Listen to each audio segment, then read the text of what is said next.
Baik, selamat pagi rekan-rekan mahasiswa K26. Pada hari ini saya akan menjelaskan atau menyampaikan materi kuliah teori kinetik gas yang merupakan materi awal sebelum kita masuk ke pembahasan tentang termodinamika yang akan kita lalui pada 2-3 pekan ke depan sebelum nanti kita akan ujian dan presentasi RPM.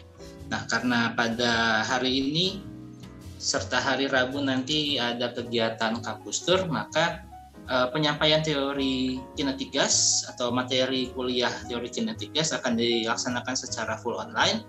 Jadi tidak ada sesi tatap muka, tapi sekarang saya lakukan dengan cara membuat video kuliah tentang materi teori kinetik gas yang bisa rekan-rekan akses setiap saat ya. Jadi silakan nanti rekan-rekan bisa fokus di kegiatan kampus tour yang saya kira ini cukup padat ya, dari pagi sampai sore, tapi malamnya gitu ya bisa diakses atau bisa dicari, dipelajari kembali materi yang terkait dengan teori kinetik gas ini ya. Dan karena tidak ada karena tidak ada dispensasi terkait dengan materi karena kampus tour, maka diharapkan, bahkan bukan hanya diharapkan ya, diwajibkan kepada mahasiswa untuk tetap mengakses materi kuliah ya, walaupun sedang berkegiatan kampus tour. Oke. Nah, kita mulai saja di pembahasan tentang teori kinetik gas ini.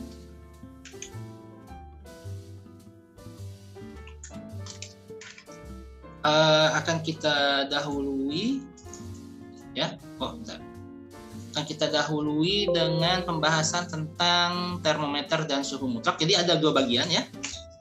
Pembahasan tentang suhunya dulu ya, pembahasan tentang temperaturnya dulu, baru nanti masuk ke teori kinetik gas. Karena ternyata nanti di teori kinetik gas kita akan dapatkan hubungan antara besaran-besaran kinematika yang sudah kita kenal dan dinamika tentu saja di kuliah-kuliah yang lalu dengan faktor T ya, dengan faktor temperatur.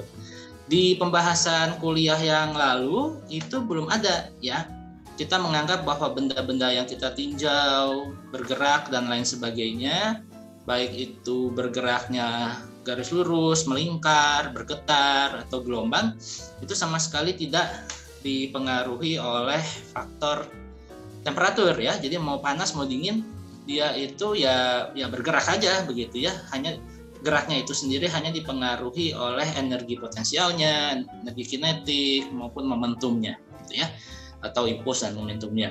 Nah, di sini ternyata gerak partikel ya, terutama yang berkaitan dengan gas, itu nanti kita lihat dia itu memiliki kebergantungan terhadap temperatur. Yang sebetulnya di fluida cair pun, di air laut, minyak dan lain sebagainya, itu juga sebetulnya punya kebergantungan terhadap temperatur ya, karena kita sudah belajar di SMA bahwa yang namanya wujud itu kan bisa berubah ya, terutama misalnya contohnya air yang dia itu es, dia itu adalah air yang membeku ya, yang temperaturnya itu umumnya di bawah 0 derajat Celcius, tapi bukan berarti ada air yang tidak ini ya, yang temperaturnya itu di beberapa tempat ada loh yang bisa sampai minus dan dia tidak mengalami perubahan fase, tidak mengalami perubahan bentuk. Namun kalau misalnya molekul H2O itu mengalami perubahan fase, maka dia bisa dalam bentuk padat, cair dan juga gas ya, yang berarti faktor temperatur sebetulnya mempengaruhi dari fisika materi yang kita tinjau ya. Walaupun di topik sebelumnya yang terkait dengan energi potensial, kinetik dan lain sebagainya lebih ke aspek mekanikanya, lebih ke aspek gerak. Tapi kalau di sini kita lihat bahwa aspek gerak juga bisa dipengaruhi oleh temperatur. Tapi ada ini juga, ada reminder juga bahwa sesungguhnya waktu kita belajar gelombang suara yang menjalar pada udara, kita sudah belajar tuh bahwa ternyata kerapatan udara dan juga temperaturnya ternyata bisa mempengaruhi laju rambat dari gelombang bunyi ya yang merambat di udara. Nah, oleh karena itu, tapi waktu itu belum disampaikan bagaimana temperatur yang sesungguhnya itu. Kenapa apa itu namanya molekul gas yang ada di udara itu bisa apa itu namanya dipengaruhi oleh temperatur, itu kan waktu itu belum diperjelas gitu ya. Makanya sekarang akan disampaikan lebih lanjut sebelum nanti kita masuk ke proses-proses yang terkait dengan mesin panas dan lain sebagainya di bahasan tentang termodinamika ya. Jadi kita akan mulai dulu dari aspek ini dulu, pengukuran suhu dulu, temperatur, kemudian nanti ada definisi suhu mutlak, kemudian nanti ada kajian tentang fisika termal, bagaimana temperatur itu bisa mempengaruhi suatu bahan ya, dan juga bisa menyerap juga panas ya, dimana kalau kita punya suatu benda padat tidak panaskan, dia selain juga bentuknya bisa berubah ya, bisa memanjang memendek, atau juga dia bisa menyerap panas ya. Jadi nanti ada ekspansi termal dengan absorpsi panas.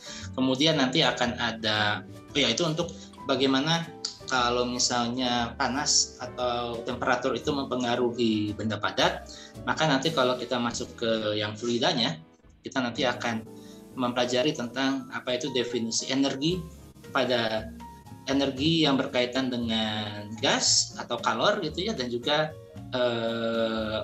energi yang ditimbulkannya gitu ya, atau usaha yang ditimbulkannya. Kemudian nanti kita akan lihat definisi dari kalor jenis atau kapasitas panas itu bagaimana. Kemudian nanti diakhiri dengan proses perpindahan panas dari satu posisi ke posisi yang lain. Karena kalau sebelumnya kita lihat bahwa suatu partikel atau benda itu berpindah karena perbedaan energi potensial gitu ya, karena perbedaan energi potensial atau karena ada impuls yang bekerja padanya sehingga muncul gerak dan lain sebagainya. Nah, sekarang kita lihat bahwa benda yang bergerak pun sesungguhnya juga bisa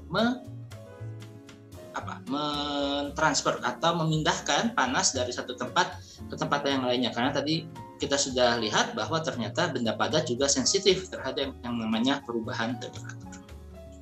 Oke, kita buka saja tentang fisika termal ini ya, yang merupakan cabang fisika yang mempelajari perubahan sifat zat karena pengaruh temperatur atau kalor yang diterima. Jadi kalau temperatur itu adalah suhunya, derajat panas dinginnya, sedangkan kalornya itu adalah energi yang dibawa oleh panas tersebut ya. Jadi kalor itu sendiri merupakan energi yang dibawa oleh sifat panas itu sendiri ya. Jadi bagaimana dia bisa mengubah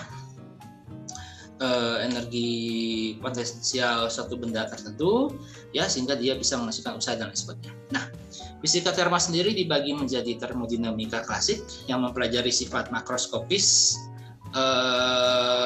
dari benda padat, benda cair dan gas ya, yang dapat diukur secara langsung ya. Sedangkan yang kedua itu adalah termodinamika statistik, di mana kita mempelajari sifat mikroskopik dari suatu zat. Jadi kalau misalnya kita punya kumpulan gas, maka jadi kita kalau misalnya punya volume udara atau volume oksigen dalam satu wadah tertentu gitu ya. Nah, itu kan kumpulan dari molekul-molekul udara atau oksigen atau gas apapun. Nah, itu adalah kalau kita pelajari bagaimana perilaku dari kumpulan gas-gas tersebut ya, molekul-molekul gas tersebut, maka itu adalah mempelajari dari aspek makroskopik ya. Jadi tinjauannya itu klasik. Tapi kalau statistik, kita nanti akan mempelajari sifat dari individu ya, individu dari molekul-molekul tersebut. Kemudian nanti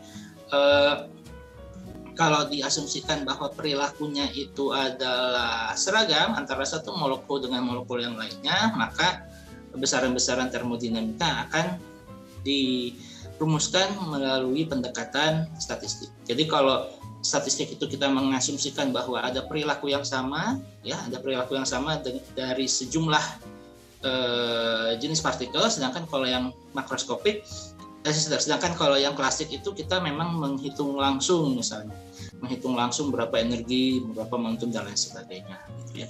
Jadi ada dua pendekatan. Kalau pendekatan yang pertama itu kita ini secara makro, gitu ya, satu kumpulan, kita mempelajari bagaimana perilaku dari kumpulan gas itu secara makro, sedangkan kalau pendekatan mikroskopik kita pelajari dulu satu jenis ininya, satu jenis molekulnya, baru nanti dirata-ratakan. Jadi beda perspektifnya, ya. Kalau yang satu itu dari top to bottom, ya, dari general ke spesifik. Kalau yang satu lagi itu dari spesifik ke general. Nah, selanjutnya termodinamika statistik sendiri itu nanti terbagi menjadi teori kinetika, ya, yang mempelajari sifat partikel sebagai individu, kecepatannya, momentumnya, dan lain sebagainya.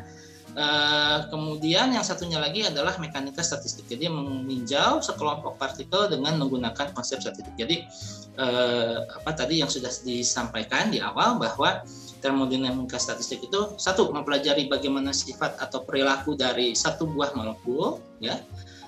Jadi diteliti bagaimana kecepatan, momentum, dan lain sebagainya, energi yang dimiliki oleh satu buah molekul tersebut. Baru nanti di pendekatan kedua lakukan perata-rataan, gitu ya, menggunakan prinsip statistik dengan mengasumsikan perilakunya ini sama, gitu ya. Sehingga kalau misalnya kita punya satu volume gas atau volume udara, gitu ya, itu nanti diasumsikan bahwa teori kinetik yang tadi sudah berlaku di satu molekul, gitu ya, nanti bisa diterapkan atau bisa dihitung berapa nilainya untuk sekumpulan molekul. Makanya itu disebut sebagai pendekatan mekanika statistik. Nah, cabang lain, ya, yang berkaitan dengan temperatur ini juga kita kenal sebagai termodinamika, yaitu sebuah studi dan aplikasi dari energi termal yang ada pada suatu sistem, ya. Jadi di sini kalau tadi di sebelumnya itu kita tinjau suhu, ya, suhu atau temperatur itu sebagai suatu energi, gitu ya, sebagai energi. Nah, kalau di sini kita lihat bagaimana aplikasinya, gitu ya, dalam suatu sistem tertentu yang nanti bisa diubah menjadi kerja dan lain sebagainya. Nah, salah satu sentral konsep atau konsep utama dari termodinamika itu adalah temperatur, di mana temperatur itu sendiri kalau dari buku Haliday-Resnick di sini adalah suatu kuantitas yang berkaitan, ya, relate, ya. Saya dulu pointernya SI based quantity, jadi sebuah kuantitas yang bersatuan SI yang berhubungan dengan indera kita mencirikan kondisi panas dan dingin, gitu ya. Jadi ini definisi yang disampaikan di buku Haliday-Resnick, di mana dia mencirikan panas atau dinginnya suatu objek itu merupakan kuantitas yang dicirikan oleh temperatur. Nah, kemudian pengukuran temperatur itu menggunakan termometer, ya, yang mungkin di SMA sudah bisa Anda ingat kembali bahwa pengukuran temperatur menggunakan termometer itu ada banyak jenisnya. Ada yang menggunakan Celsius, ya, ada menggunakan pendekatan Celsius, ada yang menggunakan pendekatan Fahrenheit, Reaumur, dan satu lagi adalah yang digunakan oleh fisika itu menggunakan skala Kelvin, ya, skala Kelvin yang nanti juga bisa kita gunakan ini kan sebagai temperatur mutlak dan lain sebagainya. Nah, profil dari temperatur yang didapatkan dari pengukuran fisika ini ada beberapa landmark penting di sini, yaitu kalau temperaturnya itu memiliki magnitudo 10⁻39, ini merupakan temperatur yang diasumsikan terjadi pada saat pembentukan alam semesta, ya. Jadi dulu pada saat Big Bang, ya, pembentukan alam semesta itu temperatur yang terjadi saat peristiwa itu tuh sangat besar, yaitu di orde 10 pangkat 39. Kemudian kalau temperatur yang paling rendah yang bisa diukur itu adalah di orde 10 pangkat min 9 Kelvin, ya. Di 10 pangkat min 9 Kelvin, di mana ini adalah hasil pengukuran temperatur dari suatu objek atau keadaan berdasarkan data historis, ya, yang merupakan temperatur yang paling rendah di alam semesta, ya. Temperatur yang paling rendah di alam semesta. Kemudian kalau di sini, ya, temperatur paling tinggi yang bisa dibuat oleh manusia ini ordenya adalah 10 pangkat 8 Kelvin, ya.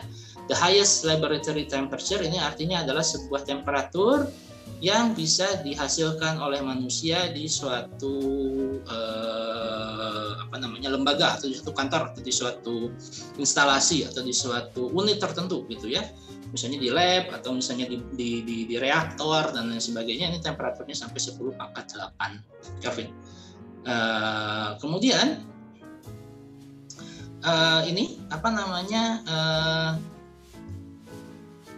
kemudian temperatur dari matahari, ya, temperatur dari permukaan matahari dan juga inti matahari ini juga punya orde yang berbeda. Kalau di inti dari matahari dia 10 pangkat 7 Kelvin, sedangkan kalau di permukaannya dia itu di 10 pangkat 3 sekian, ya. Jadi ini dia tidak tepat di 10 pangkat 4, dia ada di 10 pangkat 3 sekian. Ini merupakan temperatur dari matahari. Nah, ini menariknya, ya, kalau ternyata di highest laboratory temperature yang bisa dibuat oleh manusia itu bisa sampai 10 pangkat 8, tapi kalau di permukaan dari atau di inti dari matahari ini baru mencapai 10 pangkat 7. Nah, ini mungkin harus diverifikasi bagi rekan-rekan di sini yang akan masuk ke misalnya teknik refrigerasi atau yang bergerak nanti di bidang termodinamika di fisika teknik atau nanti di teknik kimia, ya, untuk memverifikasi ini itu maksudnya highest laboratory temperature yang ordenya sampai 10 pangkat 8 ini yang bagaimana, gitu, ya, karena ini sangat ini sekali, ya. Mungkin hanya ini temperatur yang terjadi mungkin di situ adalah temperatur yang terjadi pada saat tumbukan partikel, mungkin, ya, dari particle collider dan lain sebagainya. Tapi itu terjadi hanya sesaat, misalnya, ya, hanya sepersekian mikrodetik, sehingga efeknya tidak sampai meleleh atau tidak sampai menimbulkan kerusakan yang berarti, sehingga tidak begitu banyak contohnya, misalnya di ini tidak terlalu banyak beritanya, gitu, ya, mengenai kejadian ini. Tapi ini menariknya adalah highest laboratory temperature yang bisa dihasilkan manusia, sedangkan yang dari matahari sendiri di intinya itu hanya sampai di orde 10 pangkat 7 Kelvin. Oke, kita lanjut.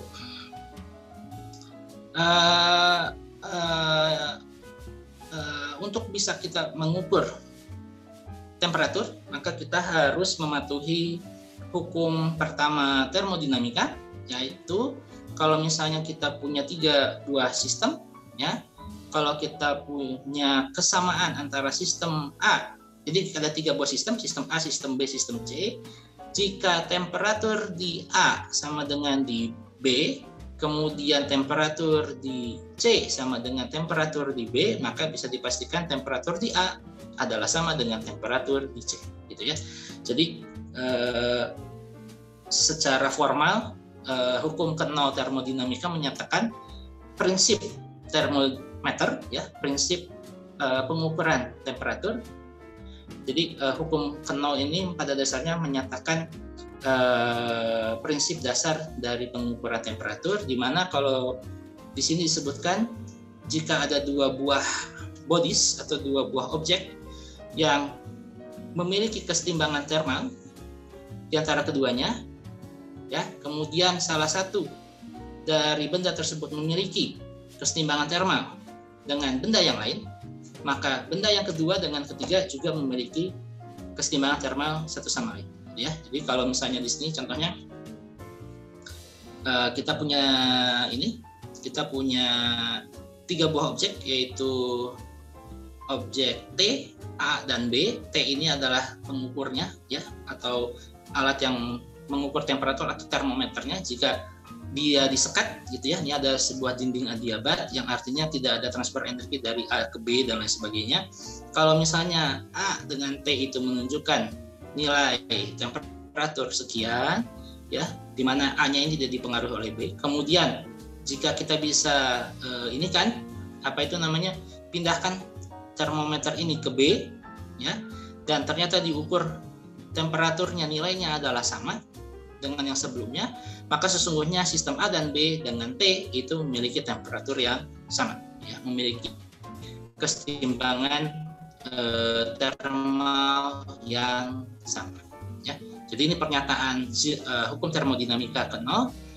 Jika objek A dan B berada dalam kesetimbangan termal dengan objek T, maka A dan B juga setimbang termal sesamanya, ya, seperti itu.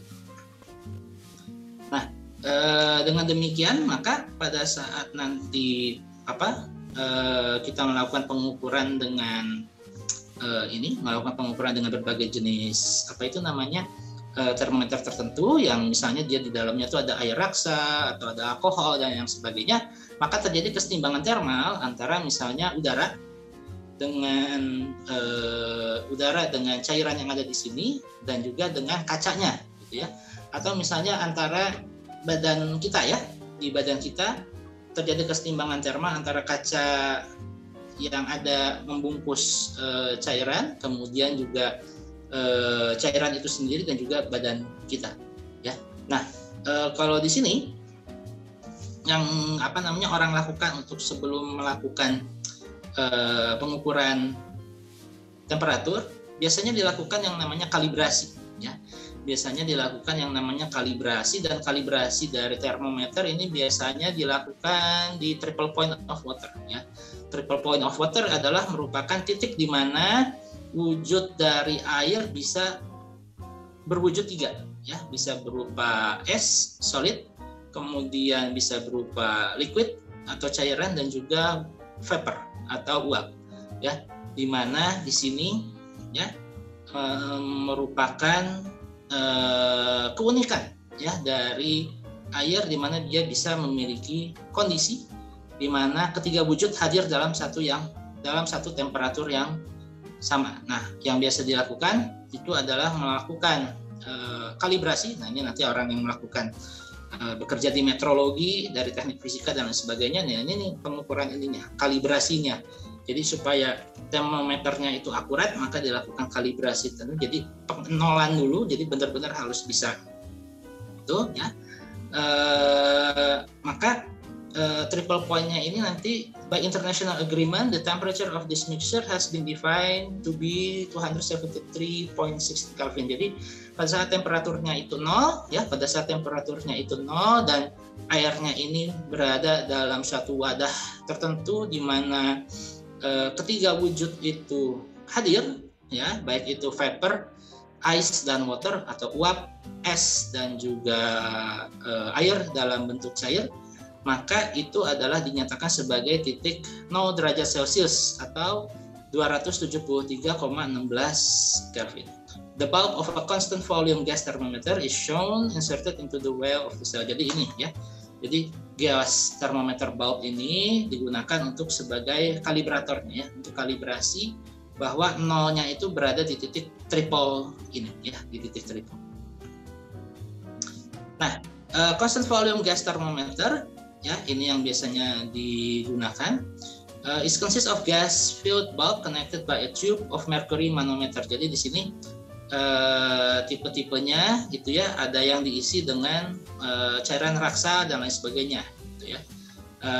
The recipe of measuring a temperature with a gas thermometer where P is observed pressure and P3 is the pressure of the triple point water is this one, ya. Jadinya untuk mengukur temperatur di titik triple, ya, maka temperaturnya itu adalah sama dengan 273,16 Kelvin dikalikan limit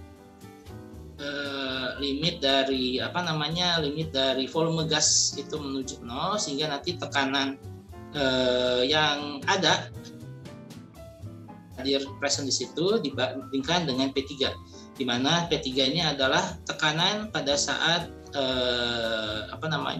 tekanan pada saat triple point of water itu terjadi, ya. Jadi kalau misalnya kita ingin dapatkan T-nya itu betul-betul akurat di 0 derajat Celcius atau di 273,16 Kelvin, maka P di atas dengan P di titik triple ini dia harus sama, gitu ya, dengan cara. Nah, ini gas menuju 0-nya ini artinya ya ini kan constant gas. Constant volume gas thermometer ini berarti di dalam tabung termometer ini dia diisi sama ini kan, dia diisi sama air raksa sama gas gitu. Jadi kalau misalnya dibuat sedemikian rupa sehingga tekanan udara pada pada alat ini ya adalah sama dengan tekanan air pada saat di titik triple, maka nanti akan didapatkan temperatur ininya pada saat zeroth-nya itu adalah sama dengan 273. Tapi tentu saja kalau misalnya tekanan udaranya ini meningkat, ya nanti temperaturnya juga meningkat. Ya, jadi itulah prinsip pengukuran 1 derajat dari termometer ini dilakukan bagaimana? Ya, 1 derajat. Tapi ini dilihat bahwa dia ini menggunakan skala Kelvin yang akan kita gunakan secara sering di persoalan-persoalan fisika yang akan kita lihat ke depan. Jadi walaupun nanti kita lihat bahwa delta T untuk Celsius dan Kelvin itu sama, tapi untuk pengukuran temperatur mutlak tertentu itu nanti akan menggunakan derajat Kelvin ya, bukan Celsius. Tapi mungkin nanti ketika Anda pindah ke misalnya ke prodi Anda, misalnya di teknik kimia, nanti justru Anda lebih banyak berkecimpung di temperatur Celsius, maka nanti akan ada beberapa konstanta gas yang nanti akan disesuaikan ya menggunakan temperatur Celsius tersebut. Nah, oke. Tadi sudah disinggung tentang Celsius dan juga Fahrenheit yang merupakan skala temperatur yang paling sering digunakan ya. Yang paling sering digunakan terutama untuk di kehidupan masyarakat sehari-hari ya. Kalau di Indonesia seringnya ya, kalau di Indonesia dan di banyak negara itu banyak digunakan derajat Celsius karena skalanya mudah, dia dari 0 sampai 100 gitu ya. Sedangkan yang di tempat lain misalnya di Amerika Serikat itu menggunakan skala Fahrenheit ya. Menggunakan skala Fahrenheit yang didasarkan kepada kebiasaan di masa lampau gitu ya, di mana dulu pengukuran termometernya konon kabarnya dia itu berdasarkan kepada air yang sudah digarami gitu ya, air yang sudah digarami sehingga dia skalanya agak berbeda ya, dengan skalanya itu agak berbeda dengan dengan Celsius karena titik nolnya itu tidak di 0 tapi di 32 derajat ya. Itu karena dulu kalau tidak salah dia ininya titik triple-nya itu bukan titik triple air murni tapi yang sudah digarami karena dulu di Amerika itu kan ada ini ada Gulf Stream gitu ya, ada Gulf Stream atau aliran air di laut yang tidak pernah beku ya, yang tidak pernah beku. Jadi jadi mungkin waktu itu dia menggunakan itu air yang berasal dari laut tersebut ya. Yang itu adalah fenomena yang terjadi di Amerika Utara di sebelah sana. Sehingga walaupun sudah memasuki bulan-bulan winter ya atau musim dingin, ternyata air lautnya itu nggak beku gitu ya. Nah itu karena ada proses-proses oceanografi yang bergerak di situ ya, dan juga karena ada pemanasan dan lain sebagainya, di mana air sendiri juga memiliki sifat untuk mengabsorpsi panas atau mengawetkan panas di dalam dirinya itu cukup lama gitu ya, sehingga muncullah aliran Gulf Stream di Amerika Utara tersebut, sehingga untuk mendapatkan titik trickle airnya itu tidak didapatkan seperti di tempat lain yang yang apa itu namanya, yang cukup lugas bahwa dia di 0 derajat, tapi kalau di sini dia itu di 32 derajat, makanya dia ada perbedaan. Tapi sesungguhnya ini bukan sesuatu yang memberatkan ya, karena ada konversi ya, ada faktor konversi yang bisa dilihat di sini, bagaimana mengubah Celsius ke Kelvin akan kita gunakan di fisika, maupun dari Kelvin ke Fahrenheit, maupun dari Celsius ke Fahrenheit. Dan mungkin Anda di SMA sudah sering menggunakan konversi-konversi untuk mengubah skala temperatur dari Celsius ke Fahrenheit maupun sebaliknya ya. Sehingga di sini ada profil-profil tertentu atau kejadian tertentu yang spesifik, misalnya dari titik didih air, kemudian titik beku air, kemudian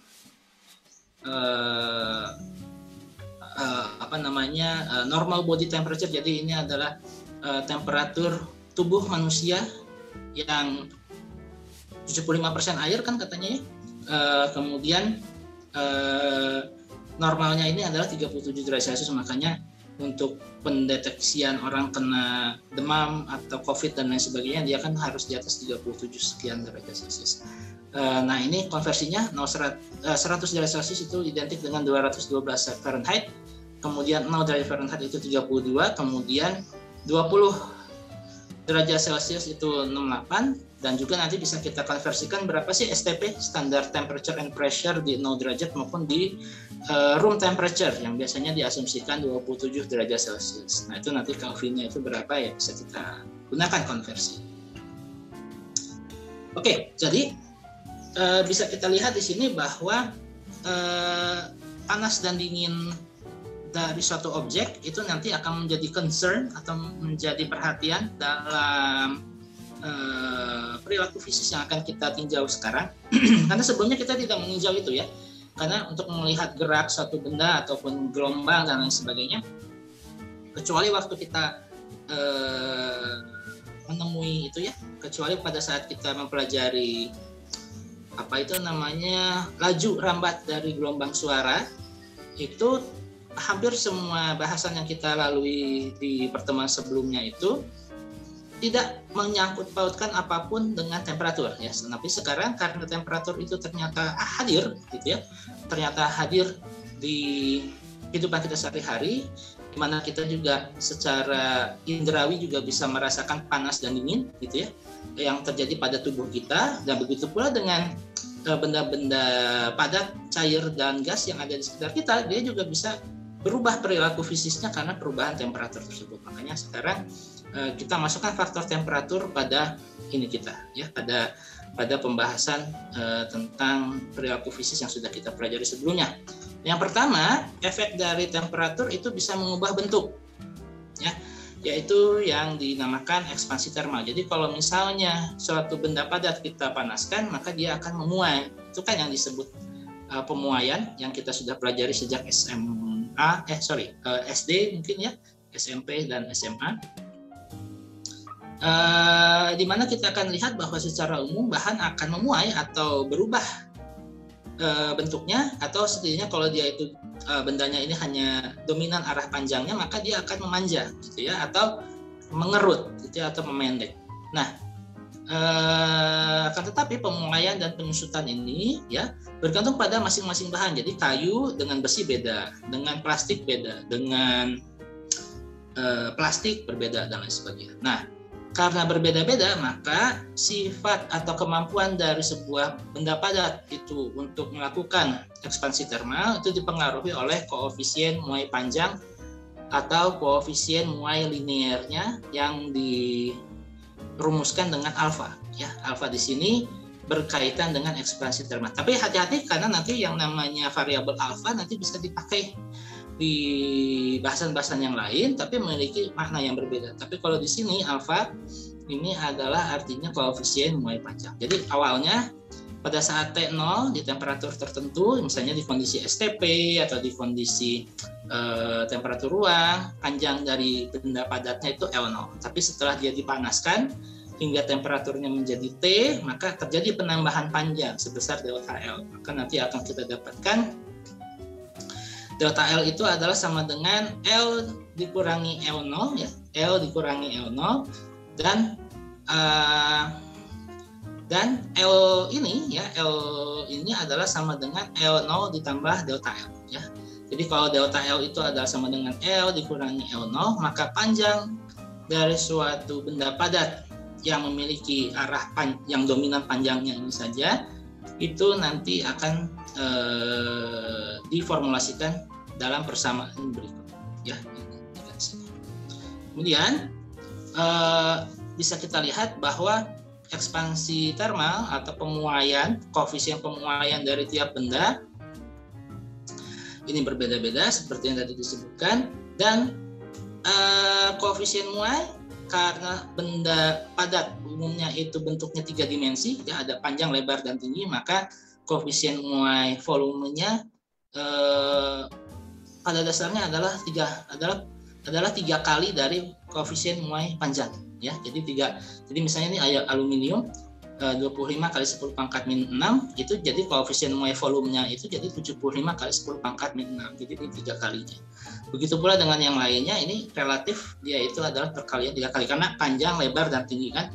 Jadinya kalau satu sisi saja atau dari satu dimensi saja dia itu nilai sekian, maka kalau 3 dimensi maka dia dikalikan 3. Oke, kemudian ada yang menarik dari air ya, bahwa secara umum satu bahan akan memuai jika dipanaskan selama tidak ada perubahan fase. Akan tetapi air tidak mengikuti pola yang umum. Jika air pada 0 derajat Celcius dipanaskan, volumenya akan menyusut sampai mencapai suhu 4 derajat Celcius. Di atas 4 derajat Celcius air akan berperilaku normal dan volumenya memuai jika temperaturnya naik. Karena air memiliki rapat massa yang paling tinggi pada 4 derajat Celcius. Sifat air ini sangat penting bagi ketahanan kehidupan air selama musim dingin, karena tadi disebutkan bahwa di daerah-daerah tertentu dia ada lautnya itu justru dia tidak membeku ya, sehingga dia relatif lebih hangat daripada suhu yang ada di darat. Nah, ini adalah sifat anomali dari air yang ternyata selain pada 4 derajat Celcius itu dia kerapatannya itu yang paling maksimum ya, ternyata dia juga volumenya justru menyusut ya, volumenya menyusut sampai suhu 4 derajat Celcius, kemudian baru nanti di atas 4 derajat dia nanti berperilaku normal lagi ya. Jadi di sini yang menarik dari air karena dia memiliki kerapatan yang paling maksimum, jadi 1000 kg per meter kubik itu terjadi pada saat 4 derajat Celcius. Dan ternyata mengakibatkan bahwa volumenya ya itu nanti akan menyusut sampai di 4 derajat Celcius tersebut, kemudian nanti mengembang lagi di atasnya seperti itu.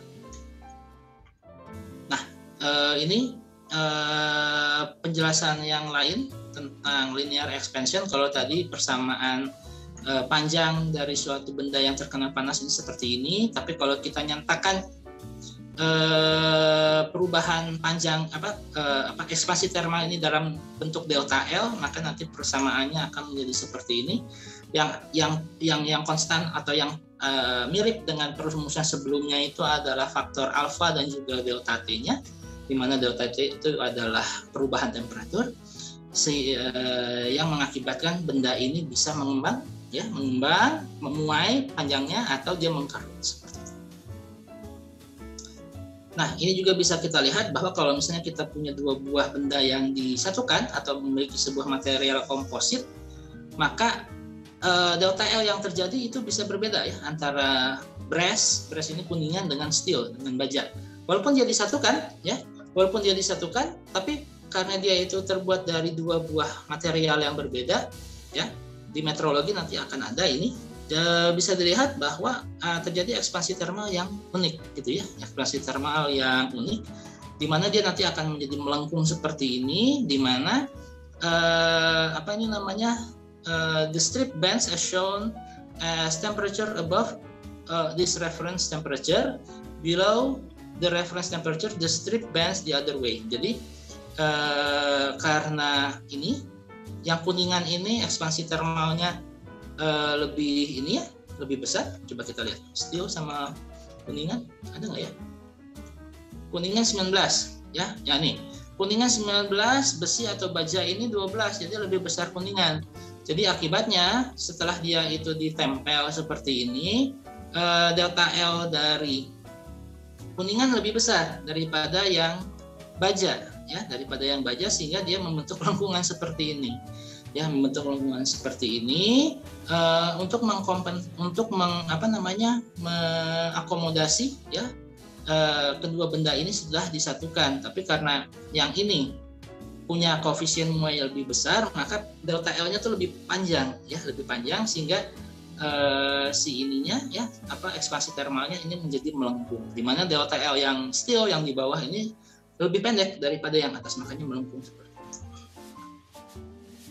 Nah, sedangkan ini untuk yang volume expansion yang juga nanti berkaitan dengan ekspansi volume dari ini yang dari benda padat maupun air maupun udara ya. Itu udara dan air juga punya koefisien volume expansion ya, yang bisa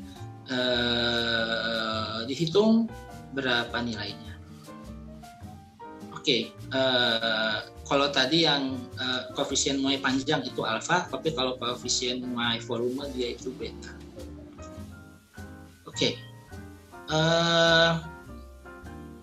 satu lagi ya yang berkaitan dengan temperatur sebelum kita masuk nanti ke kalor dan juga perpindahan panas adalah tentang absorpsi, yaitu penyerapan panas ya, penyerapan panas, heat Q ya, heat atau kalor Q adalah energi yang ditransfer antara sistem dengan lingkungannya. Jadi kalor itu adalah pertukaran energi yang terjadi antara sistem dengan lingkungannya. Bisa saja kalau Q itu positif, kalau misalnya ada sebuah kalor yang masuk ke dalam sistem dari lingkungan, sedangkan kalau sistem memberikan kalor kepada lingkungan, maka nanti Q-nya itu menjadi negatif seperti itu ya.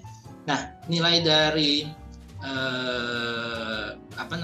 Q, karena dia energi, dia satuannya itu adalah joule, tapi kadang-kadang dia juga didefinisikan sebagai kalori ya, dan juga British Thermal Unit. Dimana kalau di Amerika maupun di bidang disiplin lain seperti di ilmu nutrisi dan lain sebagainya, satuan kalori ini yang paling sering muncul ya. Sedangkan kalau di fisika kita seringnya menggunakan satuan joule dan lain sebagainya ya. Kadang-kadang kalau di teknik perminyakan dan teknik kimia juga sering digunakan British Thermal Unit sebagai nilai dari energi hasil pembakaran dan lain sebagainya. Sedangkan kalau kalori ini sering digunakan untuk menghitung berapa energi yang diasup oleh seseorang atau makhluk hidup dalam kesehariannya dan lain sebagainya ya, seperti itu. Jadi ini penyerapan panas ini berkaitan dengan transfer kalor dari sistem ke lingkungan maupun dari lingkungan ke sistem dan lain sebagainya. Oke, di sini ada skema di mana kalau sistem itu memiliki temperatur yang the system has a higher temperature daripada environment-nya, jadi TS lebih besar dari TE, maka akan ada kalor mengalir dari sistem ke lingkungan ya. Jadi sistem akan mengalami negatif kalor. Nah, kalau misalnya temperaturnya sama, maka tidak akan terjadi perpindahan kalor, tidak ada absorpsi panas. Tapi kalau misalnya di luar lebih panas daripada di dalam tubuh kita misalnya, atau misalnya di luar itu temperaturnya misalnya 30 derajat Celcius, sedangkan beton kita itu bukan punya kemampuan menyerap panas tertentu, itu ya, maka nanti akan ada alor yang mengalir dari lingkungan ke beton atau dari udara dari lingkungan ke badan kita dan sebagainya. Sehingga nanti jika kita meninjau sistemnya, maka saat kalor itu diberikan dari lingkungan ke sistem, karena perbedaan temperatur di mana sistem ini temperaturnya lebih rendah, maka nanti sistem akan mengalami atau mendapatkan key yang positif. Oke, absorption of heat by solid and liquids ini didefinisikan oleh heat capacity. Ya, jadi di sini kita bertemu dengan definisi dari kapasitas panas C dari sebuah objek merupakan proportionality constant atau sebuah konstanta pembanding. Ya, sebuah konstanta pembanding antara heat Q dengan delta T. Ya, jadi sebuah konstanta yang menyatakan perbandingan atau yang menyatakan kesebandingan antara kalor yang ditransfer dari lingkungan ke sistem dan sebaliknya dengan perubahan temperatur yang terjadi itu adalah disebut sebagai heat capacity atau kapasitas panas. Oh ya, ini ya saya pindahkan dulu. Nah seperti ini supaya nggak tindih ya. Nah jadi kalor atau energi yang berpindah dari satu sistem dari lingkungan ke sistem atau dari sistem ke lingkungan itu adalah kapasitas panas dan perubahan temperatur yang terjadi. Nah, in which T1 and Tf are the initial and final temperature. Jadi menyatakan temperatur awal dan akhir ya, atau temperatur tadi lingkungan dengan sistemnya bergantung kepada ininya, aliran kalornya ini dari mana ke mana. Kalau dari lingkungan ke sistem berarti T awalnya itu dari lingkungan, T akhirnya itu di sistem. If the object has mass, jadi kalau misalnya objeknya ini ternyata punya massa, ya, ternyata misalnya air punya massa sekian kilogram atau udara punya massa molarnya sekian mol dan lain sebagainya, itu nanti kan bisa dikonversi menjadi kilogram, kemudian nanti bisa kita hitung berapa kalornya, ya. Nah sehingga nanti kita akan dapatkan definisi baru yang dinamakan sebagai specific heat atau kalor jenis. Ya. Jadi kalau misalnya kalor ini berasal dari perubahan atau kesebandingan antara kalor tersebut dengan temperatur secara langsung, maka ini disebut sebagai heat capacity atau kapasitas panas. Sedangkan kalau misalnya kalor ini disebabkan atau berhubungan dengan delta T, tapi ada faktor massa yang berhubungan di sini, yang terlibat di sini, maka dia disebut sebagai kalor jenis. Nah, heat capacity sendiri di sini sering juga kalau di textbook Indonesia, di textbook buku-buku pegangan SMA SMP disebut sebagai kalor laten misalnya, ya, sebagai kalor laten untuk peristiwa penguapan maupun peristiwa pencairan misalnya. Nah itu kadang-kadang juga sering digunakan istilah tersebut. Tapi di sini digunakan istilah kapasitas panas untuk sebuah pendefinisian kalor yang berhubungan langsung dengan delta T. Sedangkan kalau kalor jenis itu berhubungan dengan kalor yang terjadi dengan delta T, tapi ada massa yang terlibat di sini. Nah, when quantities are expressed, nah kalau misalnya kuantitasnya ini diekspresikan dalam bentuk mol, maka kalor jenis maka harus juga didefinisikan dalam mol. Jadi di sini bisa kita lihat ada perbedaan ini ya, ada perbedaan terminologi atau ada perbedaan nilai antara kalor jenis yang diinikan dalam kilogram ya, yang dibagi dalam kilogram ataupun gram dengan kalor jenis yang dibagi dengan mol. Nah, yang digunakan di kimia dasar ataupun nanti di teknik kimia dan lain sebagainya ini banyak menggunakan molar, specific heat. Walaupun dalam beberapa kasus tertentu kita menggunakan specific heat yang ininya fisika, ya, yang apa ini namanya, yang satuannya ini satuan internasional.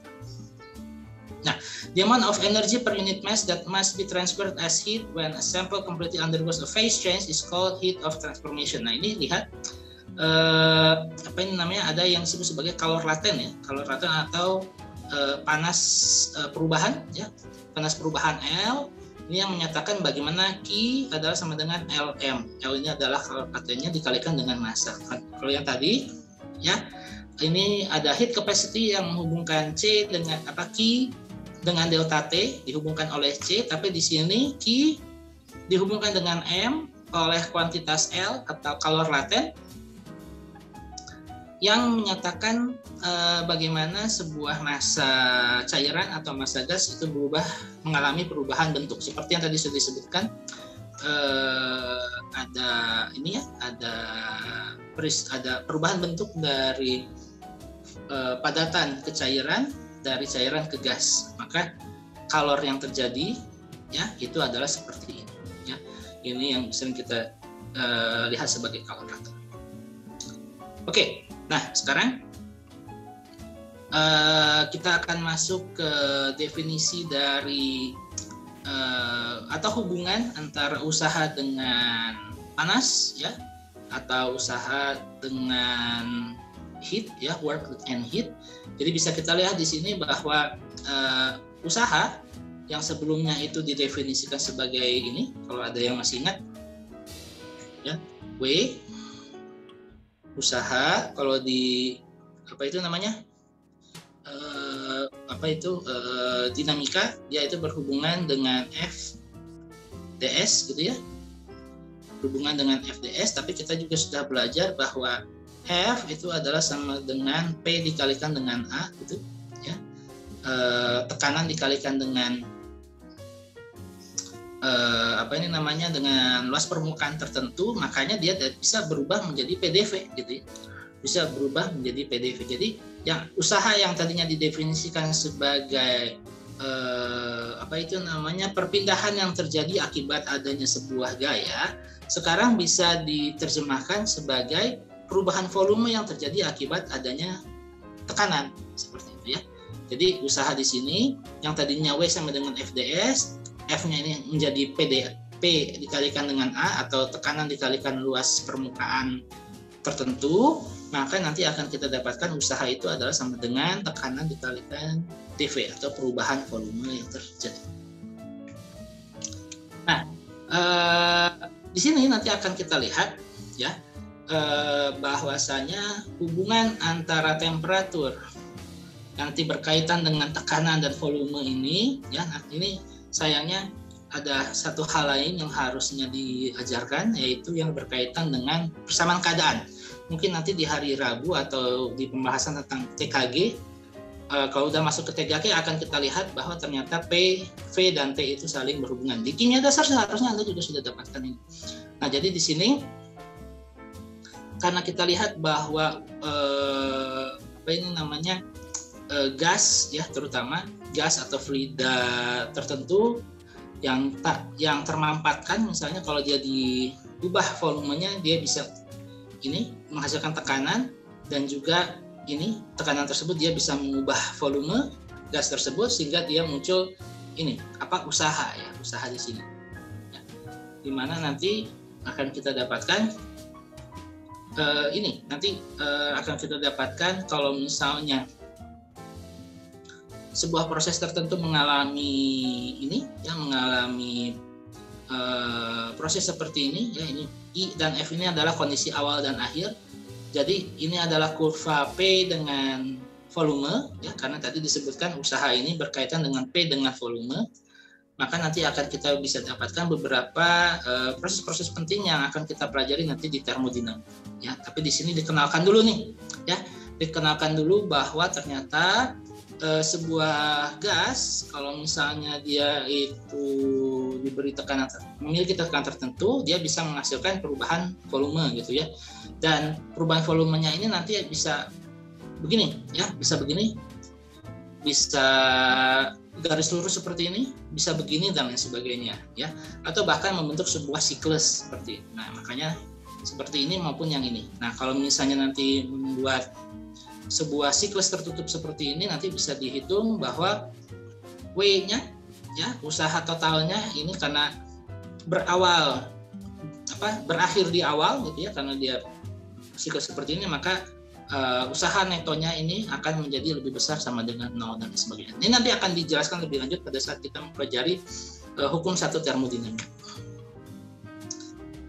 Dimana ini spoilernya aja bahwa nanti akan kita dapatkan bahwa perubahan energi dalam adalah sama dengan kalor dikurangi dengan usaha ya. Jadi di sini the first law after. Jadi nanti kita akan pelajari sesungguhnya hukum termodinamika itu ada hukum ke-0, hukum ke-1, hukum ke-2, dan hukum ke-3. Yang akan kita pelajari lebih lanjut adalah hukum ke-1 dan ke-2, ya, dan juga ke-0. Kalau 0 tadi kita sudah pelajari di awal mengenai prinsip termometri. Tapi kalau nanti yang mengenai proses yang ada pada gas dan lain sebagainya itu di hukum 1 dan 2. Sedangkan yang ketiga itu lebih kepada suhu 0, ya, suhu 0 derajat. Ya, yang mungkin nggak akan terlalu banyak dibahas. Tapi kalau di sini, ya, hukum 0 itu berkaitan dengan prinsip pengukuran temperatur atau prinsip termometri.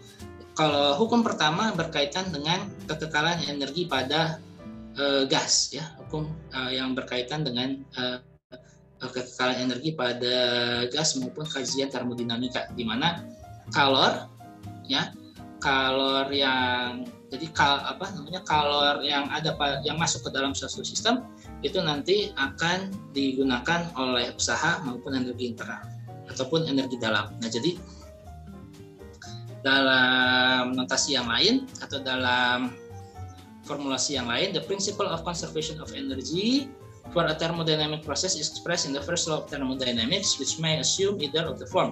Jadi perubahan energi dalam adalah sama dengan kalor dikurangi dengan usaha. Atau kalau kita misalnya tulis dia dalam bentuk diferensial, maka akan ditulis dalam bentuk seperti ini. DE energi internal adalah sama dengan D kalor dikurangi dengan D usaha.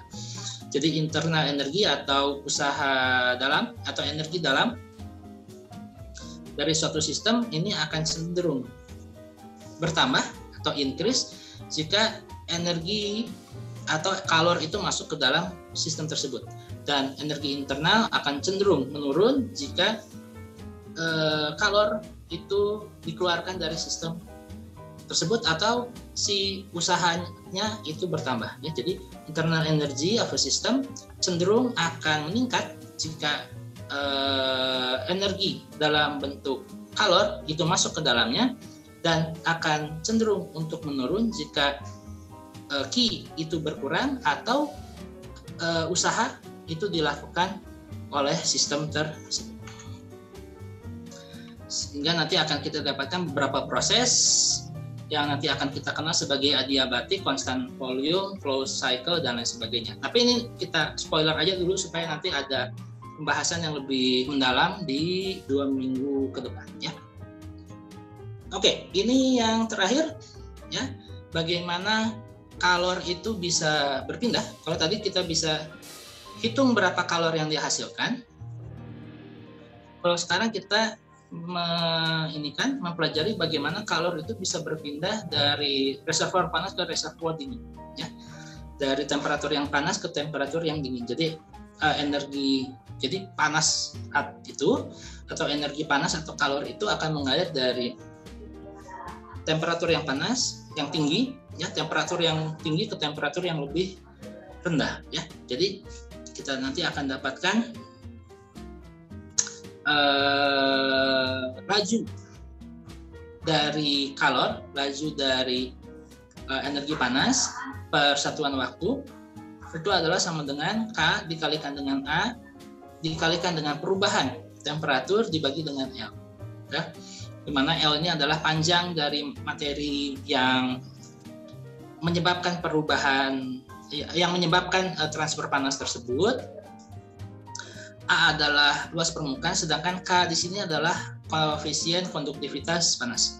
Di mana thermal conduction ini berlaku pada benda padat. Jadi bagaimana panas itu bisa berpindah di benda padat itu melalui proses konduksi, ya. Melalui proses konduksi di mana panasnya itu merambat atau panasnya itu transfer, ya, berubah atau menjalar atau bahasa ininya, ya, menyebar gitu, ya, dari temperatur yang lebih tinggi ke temperatur yang lebih rendah seperti itu. Jadi aliran energinya itu mengalir dari temperatur yang lebih tinggi ke temperatur yang lebih rendah menggunakan persamaan konduksi ini, ya. Nah, ini kalau yang terjadi di benda padat. Kalau di benda cair, ya, ini perilakunya agak berbeda ya. Convection occurs when temperature differences cause an energy transfer by motion within the fluid. Jadi kalau di sini, kalau di fluida, perpindahan panasnya itu berasal dari perpindahan fisik dari si fluida tersebut. Karena ini sebelumnya kita sudah belajar di materi kuliah yang pekan lalu bahwa air mengalir dari tekanan tinggi ke tekanan rendah. Nah, makanya temperaturnya juga atau kalornya juga berpindah ya dari tekanan tinggi ke tekanan yang rendah gitu. Jadi dia mengikuti laju dari air. Kalau di benda padat secara spesifik dia dijelaskan bahwa energi panas itu berpindah dari temperatur panas, temperatur yang lebih tinggi ke temperatur yang lebih rendah. Tapi kalau di sini transfer dari panas itu berpindah mengikuti dari movement, mengikuti dari aliran air tersebut. Jadi kalau misalnya air itu mengalir dari puncak bukit ke muara di tepi pantai, ya kan dari potensial tinggi ke potensial rendah, atau dari tekanan yang tinggi ke tekanan yang lebih rendah, maka panasnya juga sama, mengikuti aliran dari air tersebut. Ya. Makanya itu yang terjadi pada terjadi pada kalor yang ada pada benda yang ini fluida gitu ya, yang fluida cairan, dan dia juga berlaku pada fluida yang gas juga ya. Jadi karena di sini contohnya when you look at the flame of a candle or match, you are watching thermal energy being transported upward by convection. Nah, jadi bisa kita lihat di sini bahwa energi panas yang dihasilkan oleh flame atau oleh pijaran api itu ditransport ke arah atas atau dipindah secara atas menggunakan konveksi. Konveksi is part of many natural processes. Konveksi ini sendiri merupakan proses alamiah di mana atmospheric convection play a fundamental role in determining global climate pattern and daily weather variations. Ya, jadi bisa kita lihat di sini bahwa karena udara dan bumi itu punya kemampuan tadi kan menyerap panas dan lain sebagainya itu kan berbeda. Maka kalau misalnya bumi lebih panas, maka akan muncul aliran konveksi yang konveksi yang memutar ya. Nanti karena bumi lebih panas menghasilkan menghasilkan penguapan gitu ya. Makanya nanti air yang ada berinteraksi dengan material bumi nanti menguap. Kemudian nanti ketika di atas itu temperatur lebih rendah, nanti jadi berat gitu ya. Uap airnya nanti menjadi lebih berat, maka nanti turun. Kemudian dia naik lagi, kemudian turun lagi. Nah, itu adalah proses konveksi. Nah, yang ketiga, ini adalah yang terjadi tanpa adanya perantara. Kalau tadi kita lihat bahwa panas bisa ditransfer dari benda menggunakan medium benda padat sama benda fluida, gas dan cair, maka kalau tidak ada ketiga jenis tersebut, temperatur masih juga bisa ditransferkan ya, masih bisa dipindahkan menggunakan radiasi. Nah, kalau demikian maka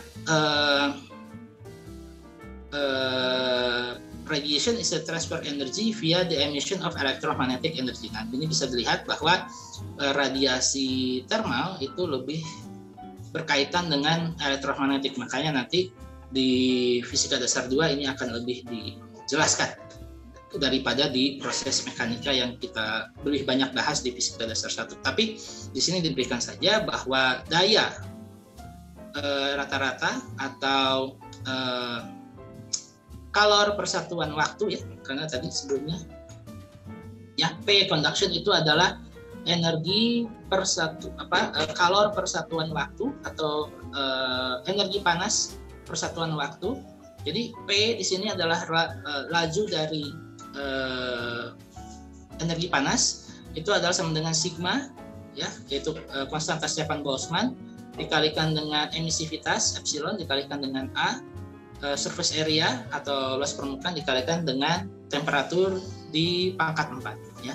Makanya nanti kalau berkaitan dengan radiasi, laju dari energinya itu dicirikan oleh persamaan radiasi ini ya.